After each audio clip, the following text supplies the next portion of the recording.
Hello everyone, कैसे हैं आप सभी। स्वागत है आप सभी का आपके अपने यूट्यूब चैनल बीरे स्टडी पॉइंट पर। तो आज की इस वीडियो में हम बात करने वाले हैं भारतीय शासन एवं राजनीति के बारे में। तो आज की ये वीडियो एनईपी के सेकंड सेमेस्टर के स्टूडेंट्स के लिए काफ़ी ज़्यादा इंपॉर्टेंट होने वाली है, क्योंकि आज की इस वीडियो में हम इस बुक को कंप्लीट डिस्कस करने वाले हैं।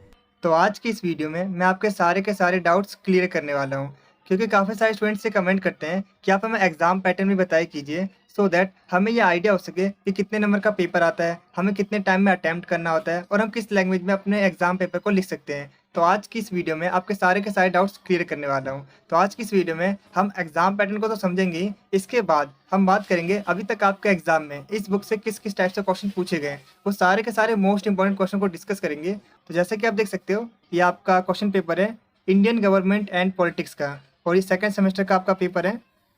और अगर हम टाइम की बात करें तो इसमें आपको टोटल 3 घंटे दिए जाते हैं क्वेश्चन पेपर को अटैम्प्ट करने के। 90 मार्क्स का ये पेपर होता हैगा। और मैं आपको बताना चाहूँगा, इसमें आपको टोटल 5 क्वेश्चन करने होते हैं।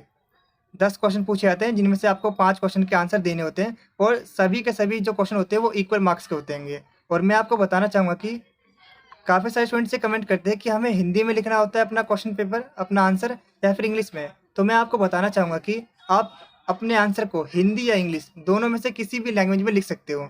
अगर आप हिंदी में कंफर्टेबल हो तो हिंदी में पेपर दीजिए, अगर आप इंग्लिश में कंफर्टेबल हो तो इंग्लिश में अपना पेपर दीजिए। लेकिन आपको एक बात का ध्यान रखना है, जब पूरा पेपर अटेंड करोगे वो किसी एक ही लैंग्वेज में करोगे। अगर आपको हिंदी में कंफर्टेबल हो तो हिंदी में पूरा पेपर कीजिए। जैसे कि आप देख सकते हो, ये आपका क्वेश्चन पेपर है। कुछ इस तरीके से आपके एग्जाम में क्वेश्चन पूछे जाते हैं। इसके बाद हम इनके आंसर को भी डिस्कस करेंगे। तो आइए अब हम आगे बढ़ते हैं अपने वीडियो की तरफ। अभी तक आपके एग्जाम में इस बुक से किस किस टाइप से क्वेश्चन पूछे गए हैं, यानी जितने भी जो प्रीवियस ईयर क्वेश्चन हैं उन्हें डिस्कस करेंगे। इसके बाद हम बात करेंगे हमें अपने आंसर्स को एग्जाम में किस तरह से प्रेजेंट करना चाहिए, सो दैट हम अच्छा स्कोर कर सकें अपने एग्जाम में। तो बिना टाइम वेस्ट किए हुए बढ़ते हैं अपने वीडियो की तरफ। तो इस बुक से जो पहले टाइप का आपका एग्जाम में क्वेश्चन पूछा जाता है वो मौलिक अधिकारों के ऊपर पूछा जाता है। जैसे कि आप स्क्रीन पे देख पा रहे हो, कुछ इस तरीके से आपके एग्जाम में क्वेश्चन पूछे जाते हैं। और अगर आप इन सभी क्वेश्चंस को पढ़ते हो तो आप एक कंक्लूजन पे पहुंचोगे कि इन सभी क्वेश्चंस में बेसिकली आपसे यही पूछा जा रहा है कि मौलिक अधिकार से आप क्या समझते हैं, उसके बारे में एक्सप्लेन कीजिए, उसके बारे में चर्चा कीजिए।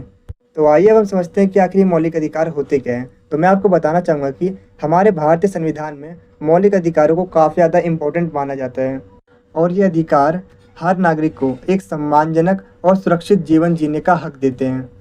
ये अधिकार संविधान के भाग 3 यानी अनुच्छेद 12 से 35 तक में बताए गए हैं, जिसमें समानता का अधिकार, स्वतंत्रता का अधिकार, शोषण के विरुद्ध अधिकार, धार्मिक स्वतंत्रता का अधिकार, शिक्षा और संस्कृति संबंधित अधिकार और संवैधानिक उपचार का अधिकार शामिल है।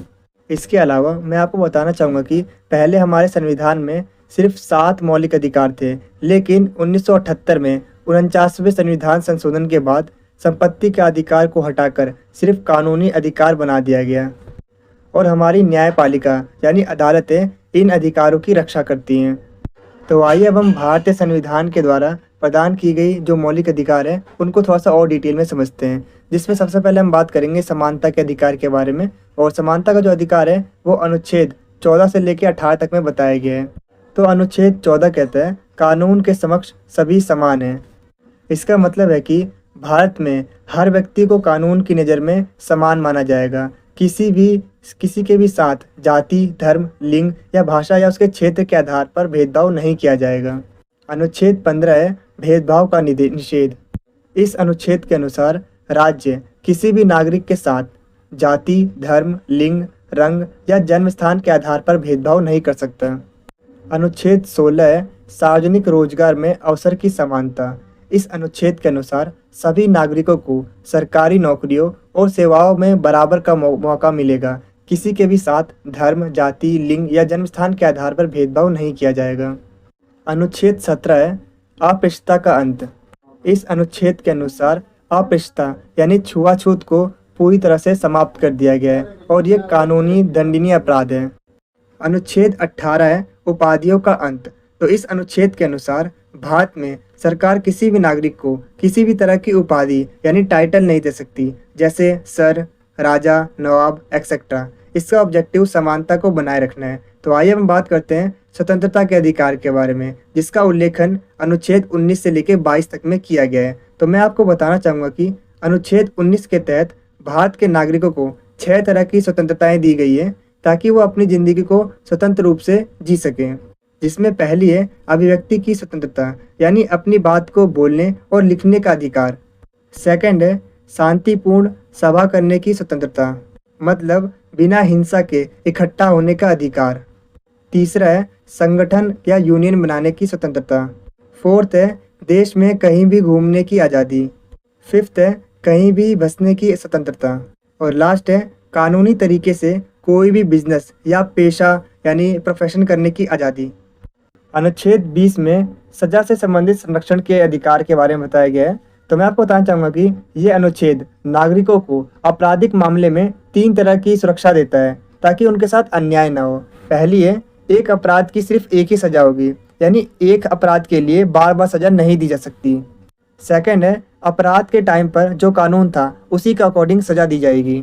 और थर्ड है किसी को भी खुद के खिलाफ गवाही देने के लिए मजबूर नहीं किया जा सकता।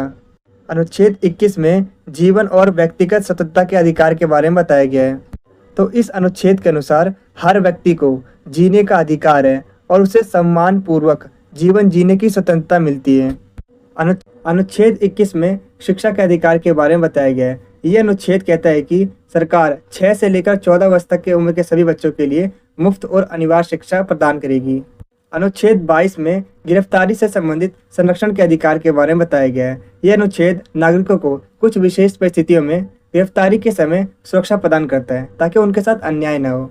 अगर मैं एग्जाम्पल की बात करूं, जैसे किसी भी गिरफ्तार व्यक्ति को 24 घंटे के अंदर मजिस्ट्रेट के सामने पेश करना जरूरी है। उसे वकील रखने और कानूनी सलाह लेने का अधिकार होता है। तो आइए हम बात करते हैं शोषण के विरुद्ध अधिकार के बारे में, जिसके बारे में हमारे संविधान में अनुच्छेद 23 से लेकर 24 तक में बताया गया है। अनुच्छेद 23 है मानव तस्करी और जबरन मजदूरी पर प्रतिबंध। तो ये अनुच्छेद कहता है कि मानव की खरीद फरोख्त पूरी तरीके से निषेध है। जबरदस्ती करना भी एक कानूनी अपराध है। अनुच्छेद 24 है बाल श्रम पे प्रतिबंध। तो मैं आपको बताना चाहूँगा कि इस अनुच्छेद के अनुसार 14 साल से कम उम्र के बच्चों से कारखानों, खदानों या किसी खतरनाक जगह पे काम करवाना बिल्कुल ही प्रतिबंध है। तो आइए हम बात करते हैं धार्मिक स्वतंत्रता के अधिकार के बारे में, जिसके बारे में हमारे संविधान में अनुच्छेद 25 से 28 में बताया गया है। तो मैं आपको बताना चाहूँगा कि इस अनुच्छेद के अनुसार हर नागरिक को अपने धर्म को मानने और उसका पालन करने और उसका प्रचार करने की पूरी आज़ादी है। तो आइए हम आगे बढ़ते हैं अपने अगले अधिकार की तरफ, जो कि संस्कृति और शिक्षा संबंधित अधिकार है, जिसके बारे में हमारे संविधान में अनुच्छेद 29 से 30 में बताया गया है। तो अनुच्छेद 29 है संस्कृति, भाषा और लिपि को सुरक्षित रखने का अधिकार। इस अनुच्छेद के अनुसार हर व्यक्ति या समुदाय अपनी भाषा, लिपि और संस्कृति को सुरक्षित यानी बचाने का अधिकार होता है उसके पास। अनुच्छेद 30 है शैक्षणिक संस्थान को स्थापित करने का अधिकार। तो इस अनुच्छेद के अनुसार हर समुदाय को अपनी भाषा, धर्म या संस्कृति के अनुसार शैक्षणिक संस्थान जैसे स्कूल, कॉलेज को स्थापित करने और उसे चलाने का पूरा अधिकार है। तो आइए हम आगे बढ़ते हैं अपने अगले अधिकार की तरफ, जो कि है संवैधानिक उपचारों का अधिकार, जिसके बारे में अनुच्छेद 32 में बताया गया है। तो मैं आपको बताना चाहूँगा कि अनुच्छेद 32 को मौलिक अधिकारों का रक्षक माना जाता है। इसके अलावा डॉक्टर भीमराव अंबेडकर ने इसे संविधान की हृदय यानी हार्ट और आत्मा कहा है। तो इस अधिकार के अकॉर्डिंग अगर किसी व्यक्ति का मौलिक अधिकार छीन लिया जाता है तो वो सीधे सुप्रीम कोर्ट या हाई कोर्ट में जा सकता है। इसके अलावा सुप्रीम कोर्ट 5 तरह के रिट यानी आदेश को जारी कर सकता है। पहला है बंदी प्रत्यक्षीकरण, दूसरा है परमादेश, तीसरा है अधिकार प्रेक्षा, चौथा है उत्प्रेक्षण और पांचवा है प्रतिषेध। तो वीडियो में आगे बढ़ने से पहले मैं आपको बताना चाहूँगा कि अगर आपको इस बुक के प्रॉपर आंसर वाले नोट्स चाहिए तो नोट्स का लिंक मैंने आपको अपने वीडियो के डिस्क्रिप्शन बॉक्स में प्रोवाइड कर दिया है। आप चाहो तो वहाँ से नोट्स को आसानी से डाउनलोड कर सकते हो। जैसे ही आप नोट्स को डाउनलोड करते हो, सबसे ऊपर आपको शो होगा यहाँ पर सब्जेक्ट का नाम। जो सब्जेक्ट है वो है इंडियन गवर्नमेंट एंड पॉलिटिक्स, यानी भारतीय शासन एवं राजनीति। जैसे कि आप देख सकते हो, हमने आपके लिए काफ़ी ज़्यादा रिसर्च करके आपके लिए नोट्स को प्रिपेयर किया है, जिसमें अभी तक आपके एग्जाम में जितने भी टाइप्स के क्वेश्चन पूछे गए वो सारे के सारे आपको यहाँ पर क्वेश्चन विद आंसर के साथ मिलने वाले हैं। और मैं आपको बताना चाहूँगा कि जो नोट्स हैं वो हिंदी और इंग्लिश दोनों मीडियम वाले स्टूडेंट्स के लिए अवेलेबल हैं। तो इस बुक से जो नेक्स्ट टाइप का आपके एग्जाम में क्वेश्चन पूछा जाता है वो सर्वोच्च न्यायालय की भूमिका के ऊपर पूछा जाता है, यानी जो हमारा कोर्ट है उसकी भूमिका के ऊपर पूछा जाता है। तो जैसा कि आप देख पा रहे हो कुछ इस तरीके से आपके एग्जाम में क्वेश्चन पूछे जाते हैं, जिसमें आपसे पूछा जाता है कि जो सर्वोच्च न्यायालय है यानी जो सुप्रीम कोर्ट है वो किस तरीके से हमारे मौलिक अधिकारों का रक्षक है, उसके बारे में बताइए। तो आइए हम बढ़ते हैं अपने आंसर की तरफ। तो अब हम बात करने वाले हैं न्यायिक सक्रियता के बारे में। तो मैं आपको बताना चाहूँगा कि जब विधायिका या कार्यपालिका अपने कर्तव्यों का सही ढंग से पालन नहीं करते हैं तो ऐसी सिचुएशन में न्यायपालिका विधायिका और कार्यपालिका को उनके कर्तव्यों का पालन कराने के लिए बाध्य कर सकती है। इसे ही न्यायिक सक्रियता कहते हैं। और मैं आपको बताना चाहूँगा कि न्यायिक सक्रियता न्यायपालिका की सक्रिय भूमिका को संदर्भित करता है। इसके अलावा न्यायिक सक्रियता का मुख्य साधन जनहित याचिका है। तो आइए अब हम बात करते हैं मौलिक अधिकारों के संरक्षण में न्यायिक सक्रियता की भूमिका के बारे में। तो फर्स्ट है कानूनों की व्याख्या। तो मैं आपको बताना चाहूँगा कि न्यायाधीश संविधान में निहित मौलिक अधिकारों की व्याख्या को व्यापक बनाने के लिए न्यायिक सक्रियता का उपयोग करते हैं। उदाहरण के लिए न्यायालय ने अभिव्यक्ति की स्वतंत्रता, समानता, सभा की स्वतंत्रता और संघ बनाने की स्वतंत्रता जैसे अधिकार को व्यापक बनाने के लिए न्यायिक सक्रियता का उपयोग किया है। नेक्स्ट है असंवैधानिक कानूनों को रद्द करना। तो मैं आपको बता दूं कि न्यायपालिका उन कानूनों को रद्द कर सकती है जो मौलिक अधिकारों का उल्लंघन करते हो। जैसे न्यायपालिका ने सती प्रथा को गैर कानूनी घोषित कर दिया क्योंकि ये मौलिक अधिकारों का उल्लंघन करता है, भले ही ये एक धार्मिक रीति रिवाज था। नेक्स्ट है सरकार को निर्देश जारी करना। तो मैं आपको बता दूं कि न्यायालय सरकार को अधिकारों को लागू करने के लिए निर्देश जारी कर सकती है। उदाहरण के लिए शिक्षा का अधिकार। न्यायालय ने सरकार को प्राथमिक शिक्षा को मुफ्त और अनिवार्य बनाने के लिए दिशा निर्देश दिए। खाद्य सुरक्षा। न्यायालय ने सरकार को सार्वजनिक वितरण प्रणाली के माध्यम से भोजन तक पहुंच सुनिश्चित करने के लिए दिशा निर्देश दिए। नेक्स्ट पॉइंट है सामाजिक न्याय को बढ़ावा देना। तो मैं आपको बताना चाहूँगा कि न्यायालय सामाजिक न्याय और समानता को बढ़ावा देने के लिए न्यायिक सक्रियता का उपयोग करते हैं। उदाहरण के लिए न्यायालय ने लैंगिक समानता और महिलाओं के अधिकार को बढ़ावा देने के लिए फैसले सुनाए हैं। तो आइए हम बात करते हैं भारत के संविधान के संरक्षक के रूप में सर्वोच्च न्यायालय की क्या भूमिका है, या फिर आप कह सकते हो मौलिक अधिकारों की रक्षा में न्यायालय की क्या भूमिका है। तो मैं आपको बता दूं कि न्यायपालिका विशेष रूप से सर्वोच्च न्यायालय को संविधान का संरक्षक माने जाते हैं। इसके अलावा भारत में नागरिकों के मौलिक अधिकारों की रक्षा में न्यायपालिका महत्वपूर्ण भूमिका निभाती है। न्यायपालिका नागरिकों को मौलिक अधिकारों की गारंटी देता है और उनकी रक्षा करता है। तो फर्स्ट पॉइंट है न्यायिक पुनरावलोकन की शक्ति। तो सर्वोच्च न्यायालय के पास यह तय करने की शक्ति है कि कोई कानून संविधान के अनुरूप है या नहीं। यदि विधायिका अथवा कार्यपालिका किसी ऐसे कानून को पारित कर देती है जो संवैधानिक मूल्यों की अवहेलना करते हो तो ऐसी सिचुएशन में न्यायपालिका संवैधानिक मूल्यों की अवहेलना करता है। इसके अलावा न्यायपालिका उस कानून को रद्द कर सकता है या फिर उसे असंवैधानिक करार कर सकता है। मैं आपको बताना चाहूँगा कि न्यायिक पुनरावलोकन की ये शक्ति न्यायपालिका को संविधान की सर्वोच्चता बनाए रखने और किसी को भी मनमानी करने से नागरिकों के अधिकार को बचाने में मदद करती है। नेक्स्ट पॉइंट है मौलिक अधिकारों के संरक्षण की शक्ति। सर्वोच्च न्यायालय भारत के नागरिकों के मौलिक अधिकारों की रक्षा करता है। यदि किसी व्यक्ति के मौलिक अधिकारों का उल्लंघन होता है तो वह व्यक्ति अनुच्छेद 32 के तहत अपने मौलिक अधिकारों की रक्षा के लिए सर्वोच्च न्यायालय या उच्च न्यायालय में जा सकता है। इसीलिए डॉक्टर भीमराव अम्बेडकर ने अनुच्छेद 32 को संविधान का सबसे महत्वपूर्ण अनुच्छेद और संविधान की आत्मा एवं हृदय कहा है। नेक्स्ट है कानूनों की व्याख्या। तो मैं आपको बताना चाहूँगा कि न्यायपालिका को भारतीय संविधान की व्याख्या करने का अधिकार है। सर्वोच्च न्यायालय भारत के संविधान का अंतिम व्याख्या करता है। इसका मतलब ये है कि यदि कानून या सरकारी कार्रवाई की संवैधानिकता को लेकर कोई विवाद होता है तो सर्वोच्च न्यायालय का फैसला अंतिम फैसला होगा। नेक्स्ट है सरकार का नियंत्रण। सर्वोच्च न्यायालय सरकार की शक्तियों पर नियंत्रण रखती है और ये सुनिश्चित करती है कि सरकार संविधान के अनुसार ही कार्य करे और अपनी शक्तियों का दुरुपयोग न करे। नेक्स्ट है उपचार प्रदान करना। तो न्यायालय उन व्यक्तियों को क्षतिपूर्ति या अन्य प्रकार की राहत प्रदान कर सकते हैं जिनके मौलिक अधिकारों का उल्लंघन किया हो। नेक्स्ट है रिट जारी करना। न्यायालय नागरिकों को मौलिक अधिकारों के उल्लंघन से बचाने के लिए विभिन्न प्रकार के रिट जारी कर सकते हैं, जैसे बंदी प्रत्यक्षीकरण, परमादेश, प्रतिषेध, उत्प्रेक्षण और अधिकार परीक्षा। इसके अलावा अनुच्छेद 32 के तहत सर्वोच्च न्यायालय रिट जारी कर सकता है और अनुच्छेद 226 के तहत उच्च न्यायालय को भी रिट जारी करने का अधिकार है। नेक्स्ट पॉइंट है अल्पसंख्यकों और हाशिए पर पड़े समूहों की रक्षा करना। तो मैं आपको बता दूं कि न्यायपालिका अल्पसंख्यकों और हाशिए पर पड़े समूहों के अधिकारों की रक्षा करने के लिए महत्वपूर्ण भूमिका निभाती है। उदाहरण के लिए न्यायालय ऐसे कानूनों को रद्द कर सकती है जो जातिवाद, धर्म पर आधारित हो या इससे किसी को भेदभाव होती हो। तो इस बुक से जो नेक्स्ट आपके एग्जाम में क्वेश्चन पूछे जाते हैं वो वर्ग की संरचना के ऊपर पूछे जाते हैं। तो जैसे कि आप अपने स्क्रीन पर देख पा रहे हो, कुछ इस तरीके से आपके एग्जाम में क्वेश्चन पूछे जाते हैं और इसका जो आंसर है वो आपको हमारे PDF के अंदर मिल जाएगा। जो PDF का लिंक है वो वीडियो के डिस्क्रिप्शन बॉक्स में, आप वहाँ से डाउनलोड करके आसानी से उसे रीड कर सकते हैं। तो आइए हम बढ़ते हैं अपने अगले क्वेश्चन की तरफ। तो नेक्स्ट आपके जो एग्जाम में क्वेश्चन पूछे जाते हैं वो सांप्रदायिकता के ऊपर पूछे जाते हैं। तो जैसे कि आप देख पा रहे हो, कुछ इस तरीके से आपके एग्जाम में क्वेश्चन पूछे जाते हैं सांप्रदायिकता को लेके। अगर आप इन सभी क्वेश्चंस को पढ़ते हो तो आप एक कंक्लूजन पे पहुंचोगे कि इन सभी क्वेश्चंस में बेसिकली हमें यही बताना है कि सांप्रदायिकता होती क्या है और लोकतंत्र के लिए एक बहुत बड़ी चुनौती है कैसे, या फिर ये लोकतंत्र के लिए एक बहुत बड़ा खतरा है कैसे, उसके बारे में एक्सप्लेन कीजिए। तो आइए हम समझते हैं कि आखिर सांप्रदायिकता होती क्या है। तो मैं आपको बताना चाहूँगा कि सांप्रदायिकता एक सामाजिक राजनीतिक विचारधारा है जो धर्म, जाति के आधार पर लोगों को विभाजित करती है, बांटती है।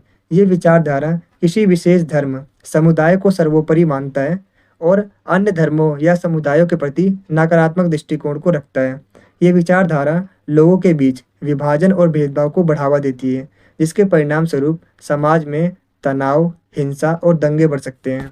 तो आइए हम बात करते हैं कि सांप्रदायिकता के स्टार्टिंग के क्या क्या कारण थे, किन रीज़न की वजह से भारत में जो सांप्रदायिकता है वो फैली है, उसके बारे में डिस्कस करते हैं। तो इसका पहला पॉइंट है वो है ऐतिहासिक कारक। तो भारत में सांप्रदायिकता औपनिवेशिक काल से ही है। जब अंग्रेजों ने फूट डालो और शासन करो की नीति को अपनाया था, अंग्रेजों ने विभिन्न धार्मिक समुदायों के बीच मतभेदों को बढ़ावा दिया, जिससे सांप्रदायिकता, विभाजन और अविश्वास की भावना पैदा हुई। नेक्स्ट है राजनीतिक कारक। कुछ राजनीतिक दल वोट हासिल करने के लिए सांप्रदायिक भावनाओं का इस्तेमाल करते हैं। नेक्स्ट है शिक्षा और जागरूकता की कमी। शिक्षा और जागरूकता की कमी लोगों में सांप्रदायिक तनाव को बढ़ावा देने में महत्वपूर्ण भूमिका निभाती है। नेक्स्ट है सामाजिक आर्थिक कारक। गरीबी, बेरोजगारी और असमानता जैसी सामाजिक आर्थिक समस्याएं भी सांप्रदायिक तनाव को जन्म देती हैं, जिससे संघर्ष और हिंसा हो सकती है। तो आइए हम बात करते हैं भारत में सांप्रदायिकता के विकास के विभिन्न चरणों के बारे में।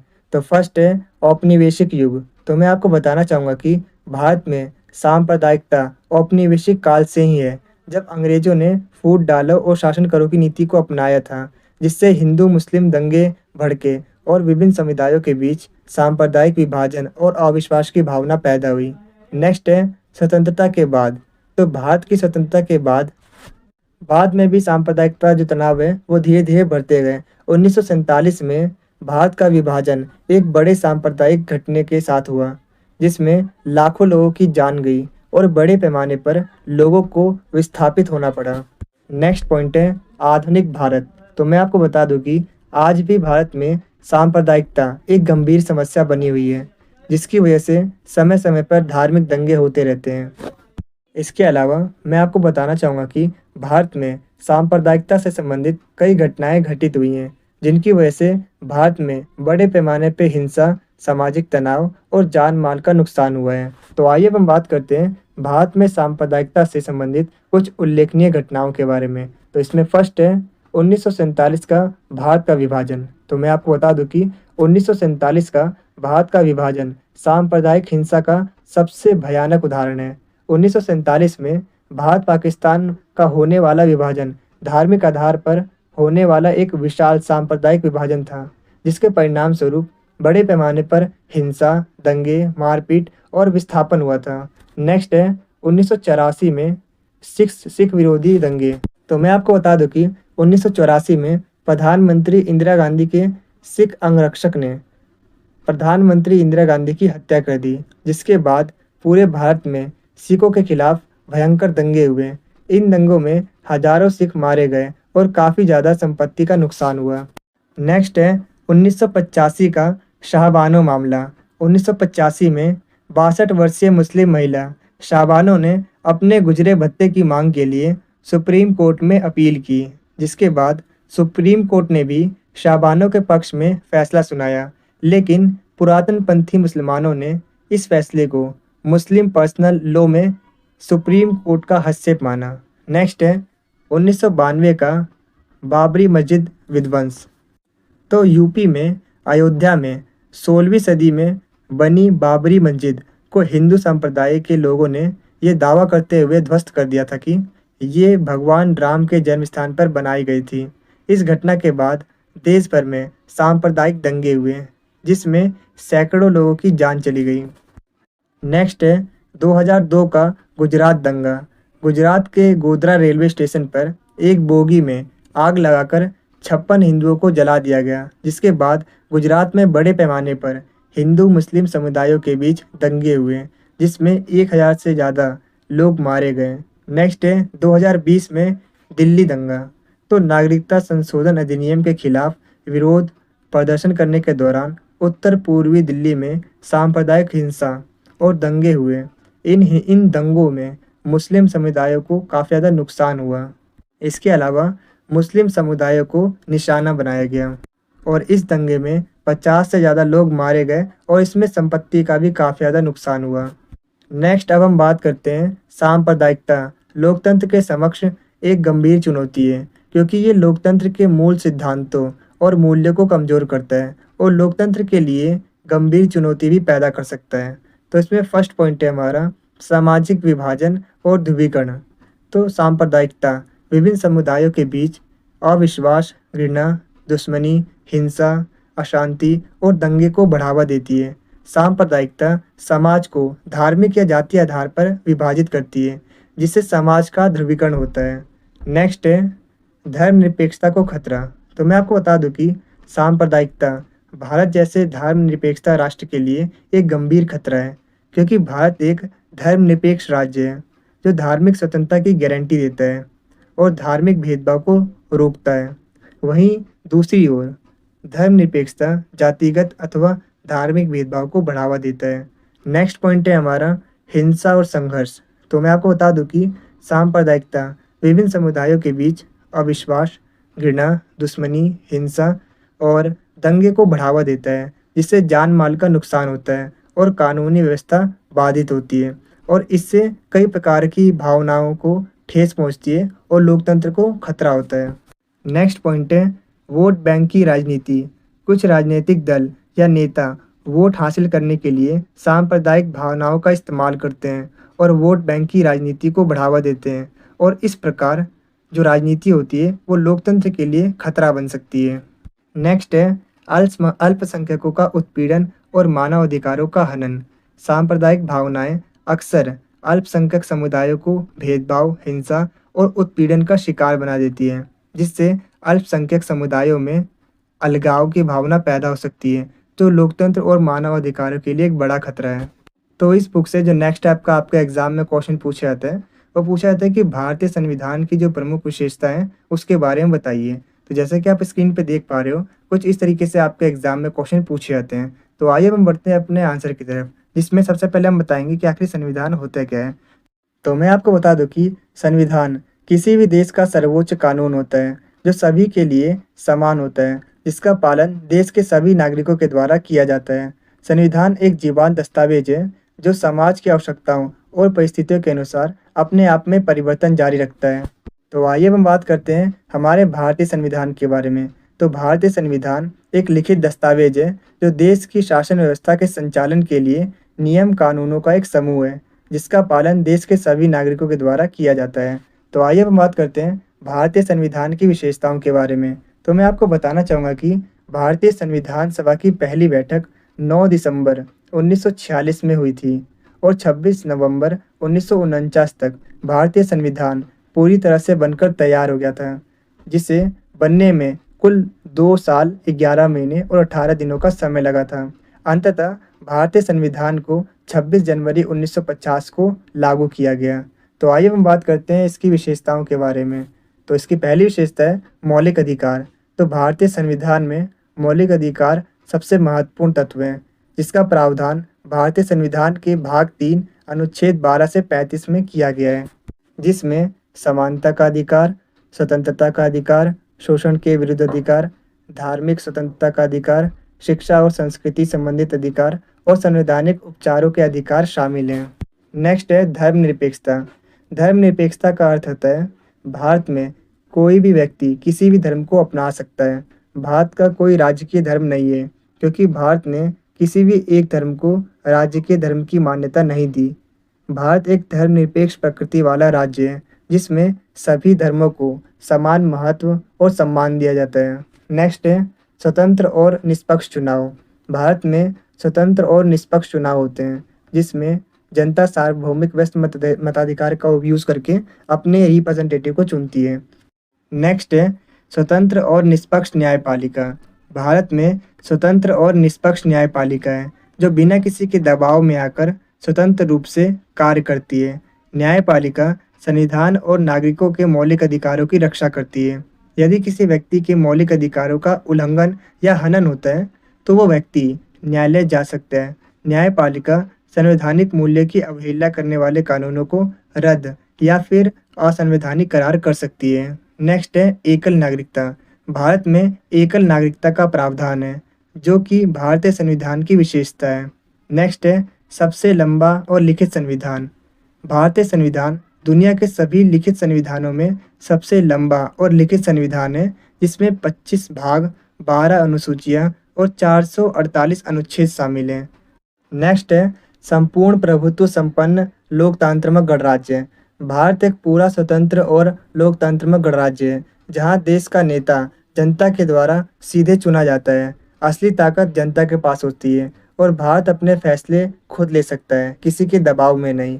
नेक्स्ट है संसदीय व्यवस्था। भारत ने संसदीय प्रणाली ब्रिटेन से ली है, जिसमें जनता के चुने हुए प्रतिनिधि सरकार बनाते हैं और जनता के हित में कानून बनते हैं। इस सिस्टम में प्रधानमंत्री सरकार का मुखिया होता है। नेक्स्ट है संघीय प्रणाली। भारत ने संघीय प्रणाली कनाडा से ली है, जिसमें पावर केंद्र और राज्यों में बटी होती है, ताकि बैलेंस बना रहे। संविधान की 7वीं अनुसूची में 3 लिस्ट हैं: केंद्रीय सूची, राज्य सूची और समवर्ती सूची, जो बताती है कि किसका काम क्या है। नेक्स्ट है राज्य के नीति निर्देशक तत्व। भारतीय संविधान के भाग 4 यानी अनुच्छेद 36 से 51 तक सरकार के लिए कुछ गाइडलाइंस दी गई हैं, जिन्हें हम राज्य के नीति निर्देशक तत्व कहते हैं। इनका मकसद ये है कि सरकार ऐसे कदम उठाए जो लोगों की भलाई के लिए हों। इन्हीं के आधार पर सरकार कई वेलफेयर स्कीम को भी लेकर आती है, ताकि देश में एक अच्छे और लोक कल्याणकारी राज्य की नींव रखी जा सके। नेक्स्ट है कठोरता और लचीलेपन का मिश्रण। भारतीय संविधान शक्ति और लचीलेपन दोनों का मिला जुला उदाहरण है। इसमें कुछ चीज़ें ऐसी हैं जिन्हें आसानी से बदला जा सकता है, जबकि कुछ ऐसे प्रावधान हैं जिन्हें बदलने के लिए खास प्रक्रिया को अपनाना पड़ता है। तो इस बुक से जो नेक्स्ट टाइप का आपके एग्जाम में क्वेश्चन पूछा जाता है, वो पूछा जाता है कि भारतीय क्षेत्रीय दलों के उदय के प्रमुख कारण बताइए। राजनीतिक दलों की चुनौतियों का वर्णन करें। तो आइए हम समझते हैं कि आखिर ये क्षेत्रीय दल होते क्या हैं। तो क्षेत्रीय दल वो राजनीतिक दल होते हैं जो राज्य या क्षेत्र स्तर पर काम करते हैं।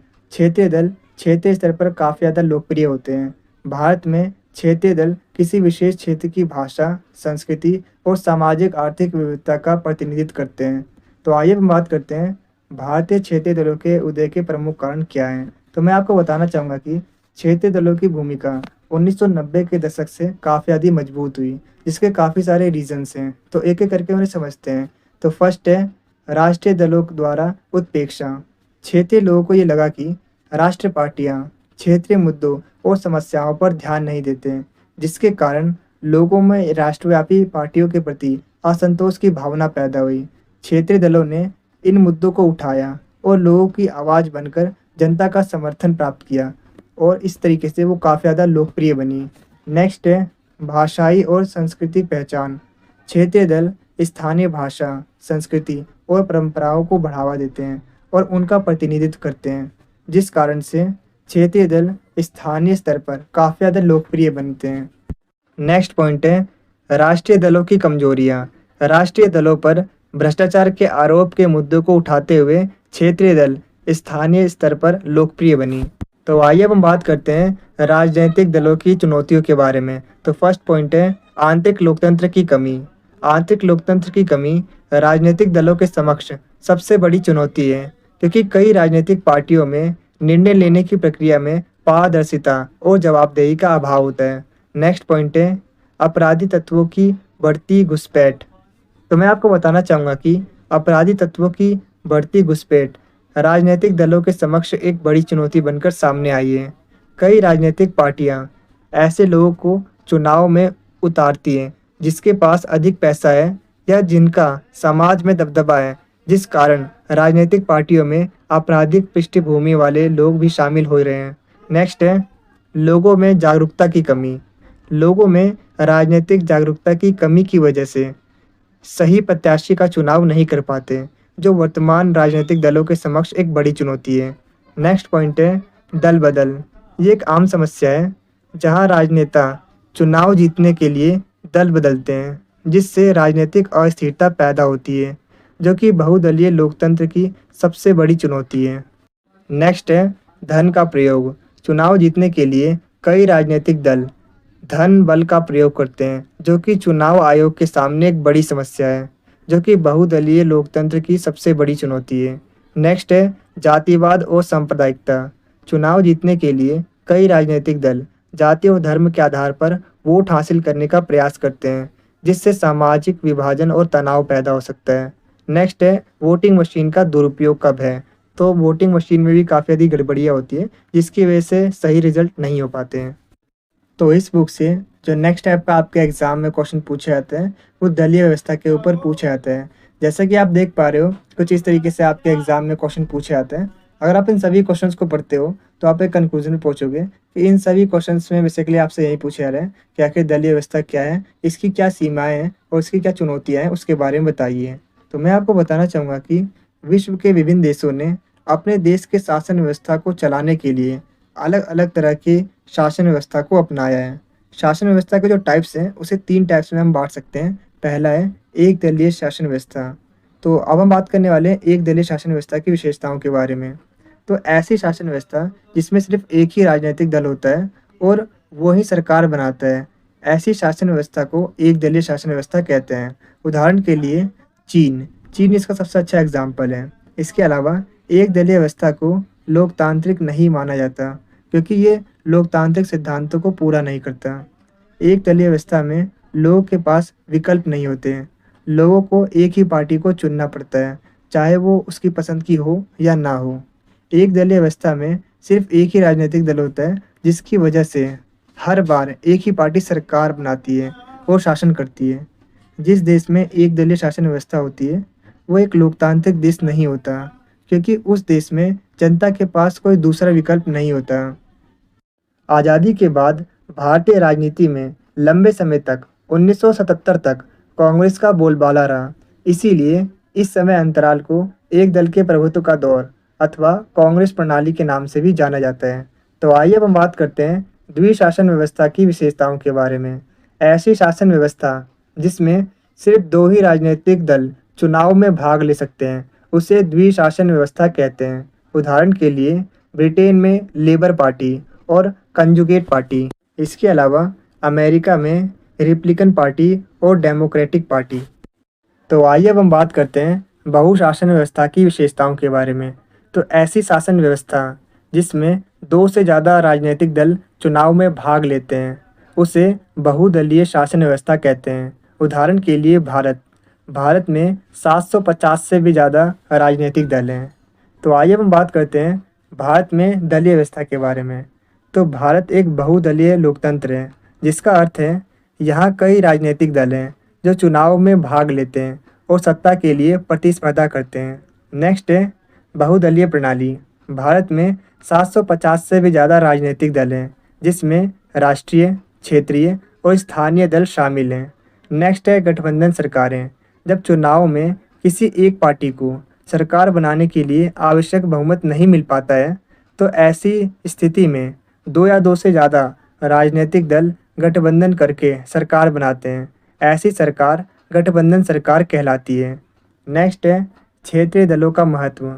भारत ने बहुदलीय शासन व्यवस्था को अपनाया है, जिस कारण भारत में राष्ट्रीय और क्षेत्रीय दलों को सरकार बनाने का अवसर मिलता है। गठबंधन सरकारों में क्षेत्रीय दलों की महत्वपूर्ण भूमिका रहती है। नेक्स्ट है विचारधाराओं का विविधता। भारतीय राजनीतिक दल वामपंथी, दक्षिणपंथी, मध्यावस्था, धर्मनिरपेक्ष, सांप्रदायिक और क्षेत्रीय विचारधाराओं जैसी कई विचारधाराओं को रिप्रेजेंट करते हैं। अगर आपको इस वीडियो के प्रॉपर आंसर वाले नोट्स चाहिए तो नोट्स का लिंक मैंने डिस्क्रिप्शन में डाल रखा है, आप वहां से नोट्स को डाउनलोड कर सकते हैं। नोट्स आपको हिंदी और इंग्लिश दोनों मीडियम में मिल जाएंगे। अगर आपको ये वीडियो अच्छी लग रही है तो आप इसे लाइक, शेयर और कमेंट जरूर करें, क्योंकि जब आप लाइक करते हो तो हमें मोटिवेशन मिलता है ऐसी और बहुत सी वीडियोस बनाने के लिए। और जब आप वीडियो को शेयर करते हो तो जैसा कि आपको पता ही होगा, नॉलेज बांटने से बढ़ती है। और जब आप हमारी वीडियो पर कमेंट करते हो तो हमें ये पता चलता है कि हम अपनी वीडियो में और क्या इम्प्रूव कर सकते हैं। और मैं आपको बता दूं कि 5 मिनट की वीडियो को बनाने में काफ़ी मेहनत और 1 से 2 घंटे का समय लगता है। तो आप हमारी वीडियो को लाइक, शेयर और कमेंट जरूर करें, ताकि हम आपके लिए ऐसी ही और वीडियोस को ला सकें। और कमेंट में ये जरूर बताना कि आपको नेक्स्ट वीडियो किस टॉपिक पर चाहिए। तो चलिए वीडियो में आगे बढ़ते हैं। और तो इस बुक से जो नेक्स्ट टाइप का आपके एग्जाम में क्वेश्चन पूछा जाता है, वो पूछा जाता है कि मौलिक अधिकारों के विभिन्न प्रावधानों पर संविधान सभा की बहस पर चर्चा कीजिए। तो आइए अब हम देखते हैं कि मौलिक अधिकारों के विभिन्न प्रावधानों पर संविधान सभा की बहस के प्रमुख मुद्दे क्या थे। तो फर्स्ट है धर्मनिरपेक्षता। तो मैं आपको बताना चाहूँगा कि संविधान सभा ने धर्मनिरपेक्षता के सिद्धांत को अपनाया है और सभी नागरिकों को धर्म की स्वतंत्रता और धार्मिक मामलों में समानता का अधिकार दिया है। नेक्स्ट है सामाजिक न्याय। तो मैं आपको बता दूं कि संविधान सभा ने जाति, धर्म, लिंग और जन्मस्थान के आधार पर भेदभाव को प्रतिबंधित किया है और सभी नागरिकों को इक्वल अपॉर्चुनिटी दी है। नेक्स्ट है व्यक्तिगत स्वतंत्रता। तो संविधान सभा ने अभिव्यक्ति की स्वतंत्रता, सभा की स्वतंत्रता और संघ बनाने की स्वतंत्रता जैसे मौलिक अधिकारों को शामिल किया है। नेक्स्ट है मौलिक अधिकारों की आवश्यकता। तो कुछ सदस्यों का मानना था कि मौलिक अधिकार नागरिकों के लिए जरूरी है ताकि वो अपनी स्वतंत्रता और गरिमा के साथ जीवन जी सके। नेक्स्ट है मौलिक अधिकारों की सूची। तो मैं आपको बताना चाहूँगा कि सदस्यों ने इस बात पर बहस की कि किन अधिकारों को शामिल किया जाना चाहिए और उन्हें किस तरीके से डिफाइन किया जाना चाहिए, किस तरीके से परिभाषित किया जाना चाहिए। नेक्स्ट है मौलिक अधिकारों के दायरे। तो मैं आपको बताना चाहूँगा कि ये भी एक बहस का विषय था कि मौलिक अधिकारों को कितना व्यापक होना चाहिए। तो आइए अब हम बात करते हैं इसके विभिन्न दृष्टिकोणों के बारे में। तो सबसे पहले हम बात करेंगे कि मौलिक अधिकारों के समर्थक में कौन कौन थे। तो मैं आपको बताना चाहूँगा कि नेहरू, अंबेडकर और राजेंद्र प्रसाद जैसे सदस्यों ने मौलिक अधिकारों का समर्थन किया। उनका मानना था कि ये अधिकार नागरिकों को सशक्त बनाएंगे और लोकतंत्र को मजबूत करेंगे। नेक्स्ट अब हम बात करते हैं इसके आलोचक के बारे में। तो मैं आपको बताना चाहूँगा कि श्याम प्रसाद मुखर्जी और के.एम. मुंशी जैसे कुछ सदस्यों ने मौलिक अधिकारों के बारे में चिंता व्यक्त की। उनका मानना था कि ये अधिकार सरकार की शक्तियों को कमज़ोर कर सकते हैं और राष्ट्रीय सुरक्षा के लिए खतरा पैदा कर सकते हैं। तो इस बुक से जो नेक्स्ट टाइप का आपके एग्जाम में क्वेश्चन पूछा जाता है वो पंचवर्षीय योजना के ऊपर पूछा जाता है। जैसा कि आप स्क्रीन पे देख पा रहे हो, कुछ इस तरीके से आपके एग्जाम में क्वेश्चन पूछे जाते हैं पंचवर्षीय योजना से। इसमें सिंपली हमें बताना होता है कि आखिर पंचवर्षीय योजना होती क्या है और भारत में इसका किस तरीके से विकास हुआ। इसके अलावा पंचवर्षीय योजना की क्या विशेषता है उनके बारे में हमें बताना होता है। तो मैं आपको बताना चाहूँगा कि भारत ने केंद्रीय नियोजन को अपनाया है, जिसके तहत केंद्र सरकार ही देश के विकास के लिए योजनाएं बनाएंगी और इसके लिए योजना आयोग का गठन किया गया, जिसका उद्देश्य देश की सामाजिक और आर्थिक स्थिति को ध्यान में रखकर देश के विकास के लिए पंचवर्षीय योजनाएं बनाना है, जिससे कि समाज को लाभ हो सके। योजना आयोग की स्थापना 15 मार्च 1950 को हुई थी। तो आइए अब हम बात करते हैं प्रथम पंचवर्षीय योजना की विशेषताओं के बारे में। सबसे पहले हम बात करेंगे इसके टाइम पीरियड के बारे में। तो प्रथम पंचवर्षीय योजना का जो टाइम पीरियड था वो 1 अप्रैल 1951 से लेकर 31 मार्च 1956 तक का था। अगर हम इसके ऑब्जेक्टिव की बात करें तो इसका जो मेन ऑब्जेक्टिव था वो कृषि के विकास पर बल देना था। अगर हम इसके मॉडल की बात करें तो प्रथम पंचवर्षीय योजना युवा अर्थशास्त्री के.एन. राज के द्वारा तैयार किया गया था, जो कि हेराल्ड डोमर मॉडल पर आधारित था। प्रथम पंचवर्षीय योजना तैयार करने वालों में से एक युवा अर्थशास्त्री के.एन. राज ने ये सुझाव दिया कि भारत को अगले 2 दशकों तक अपनी विकास की गति को धीमा रखना चाहिए। इसकी जो अगली विशेषता है वो है कृषि पर केंद्र।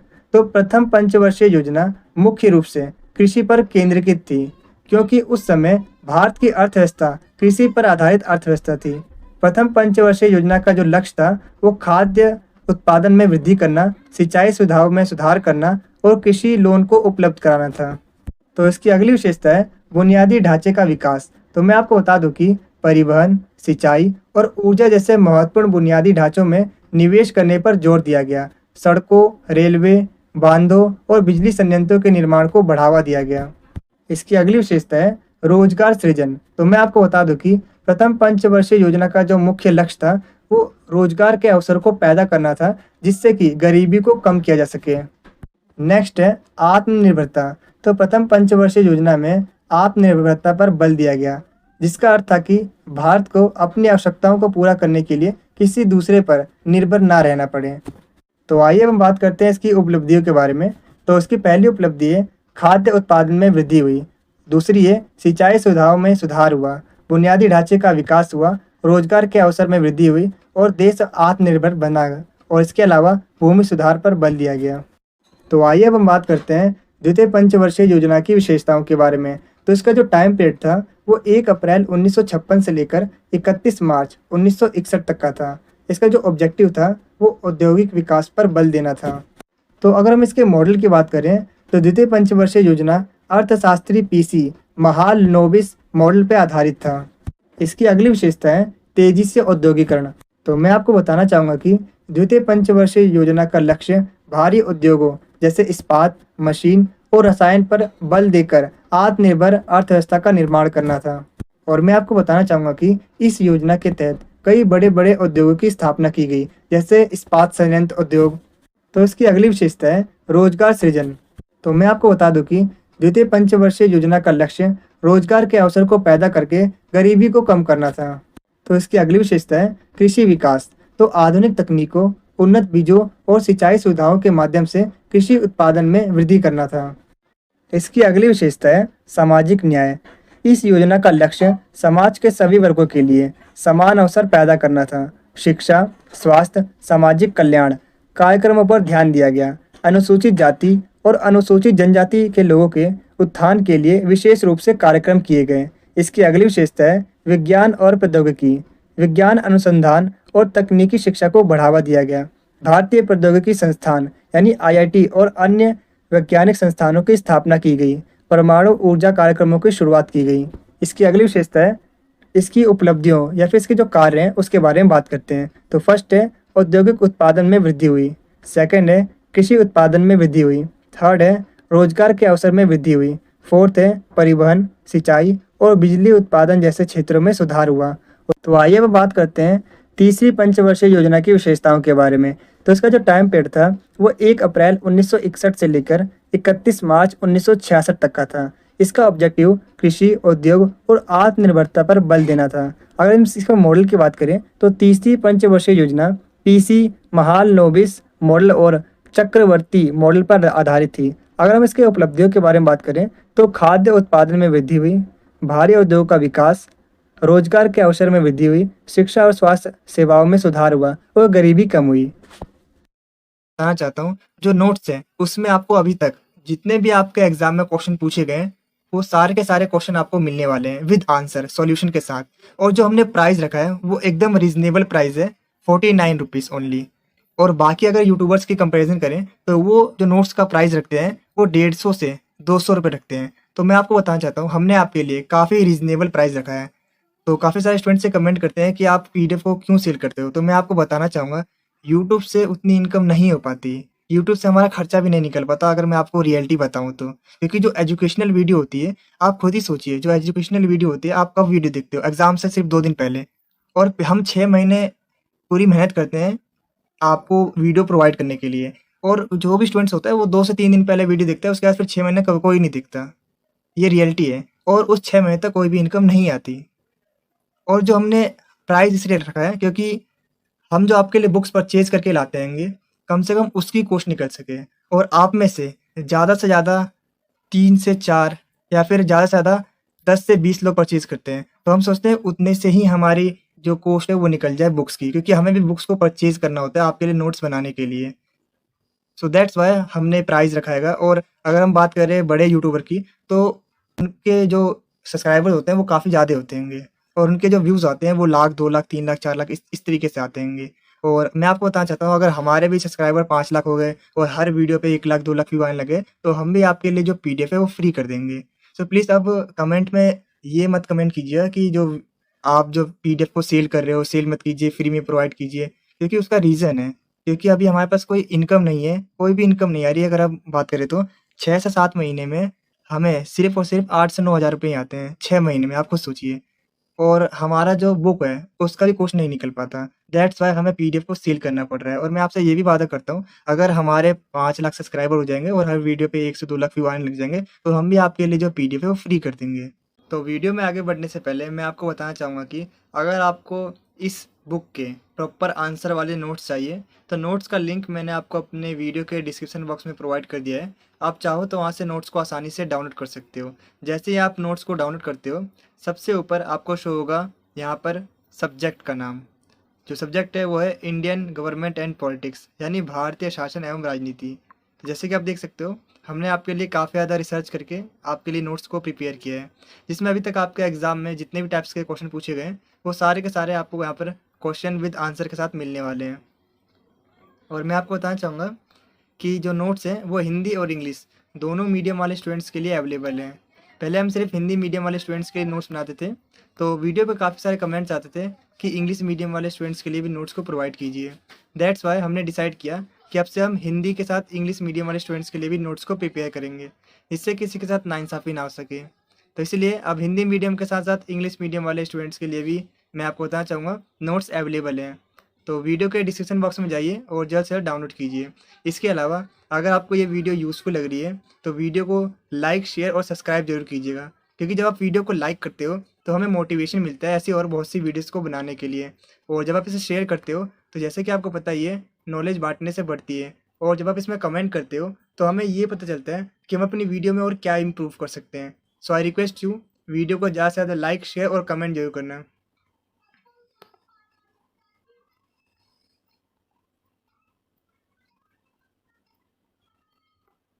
और मैं आपको बताना चाहता हूँ, जो नोट्स है वो काफ़ी ज़्यादा रिसर्च करके बनाए हैं।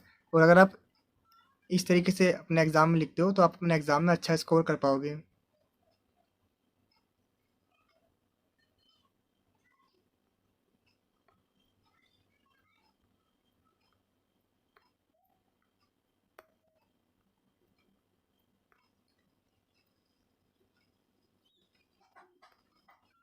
जैसे कि आप देख सकते हो, हमने हर एक पॉइंट को डिटेल में एक्सप्लेन किया है।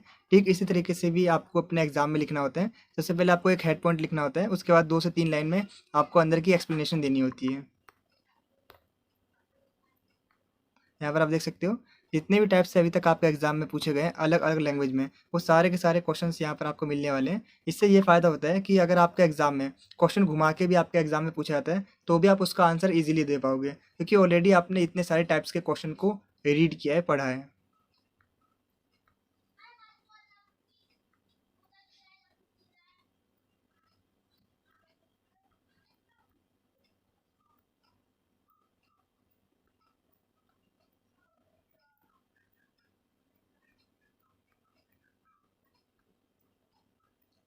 तो हिंदी मीडियम वाले नोट्स होते हैं यहाँ पे ख़त्म। अब इंग्लिश मीडियम वाले नोट्स को मैं दिखा देता हूँ कंप्लीट। तो जैसे कि आप देख सकते हो, यहाँ पर इंग्लिश मीडियम वाले नोट्स भी कंप्लीट होते हैं। तो मैं आपको बताना चाहता हूँ, इसका जो पीडीएफ का लिंक है वो मैंने आपको अपने वीडियो के डिस्क्रिप्शन बॉक्स में प्रोवाइड कर दिया है। तो जल्द से जल्द वहाँ पर जाइए और वीडियो के डिस्क्रिप्शन में से पीडीएफ को डाउनलोड कीजिए। और अगर आपके पास कम टाइम है, तो पीडीएफ को डाउनलोड करके अपनी स्टडी अभी से ही शुरू कीजिए, जिससे कि आप अपने एग्जाम में अच्छा स्कोर कर पाओगे।